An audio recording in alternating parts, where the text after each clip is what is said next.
কে কে চিংড়ি মাছের মালাইকারি খেতে ভালোবাসো আমাকে কিন্তু ফার্স্ট কমেন্ট করবে, ঠিক আছে? তো আজকে বানিয়েছিলাম চিংড়ি মাছের মালাইকারি, যেটার রেসিপি আমি তোমাদের সাথে আজকে শেয়ার করব।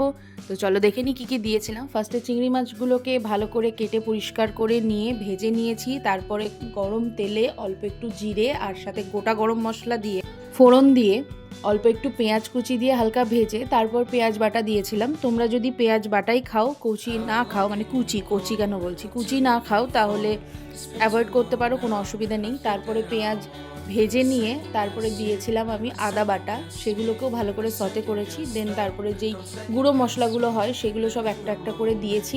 ছিল লবণ, লঙ্কার গুঁড়ো, রেড চিলি পাউডার মানে কাশ্মীরি রেড চিলি পাউডার, আর ছিল হচ্ছে হলুদ, সব দিয়ে ভালো করে আরেকটু ভেজে নিয়েছি। দেন টমেটো পিউরি দিয়েছি। এখানে কিন্তু টমেটো গোটা দিও না, ভালো লাগবে না, তোমরা জানো, বিকজ এটা ভীষণ পুরনো, অনেক পুরনো রেসিপি, তবুও বললাম। আর চিনি দিয়েছি স্বাদ মতো। আর এটা হচ্ছে মেন ইউএসপি, যেটা চিংড়ি মাছের মালাইকারিতে না পড়লে সেটা আর মালাইকারি থাকে না। তো আমি কিন্তু এখানে কোনো রকম কোনো নারকেলের দুধ ব্যবহার করিনি, আমি এখানে গুঁড়ো দুধ জলের মধ্যে গুলে সেটাই দিয়েছি।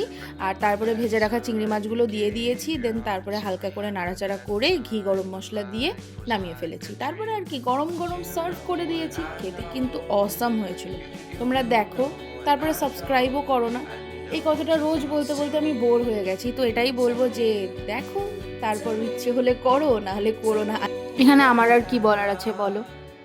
তো যাই হোক, চলো বাই। তোমরা অবশ্যই কিন্তু এইটাকে বানিও বাড়িতে, এবং আমাকে কিন্তু কমেন্টে জানিও কেমন লাগলো। টাটা।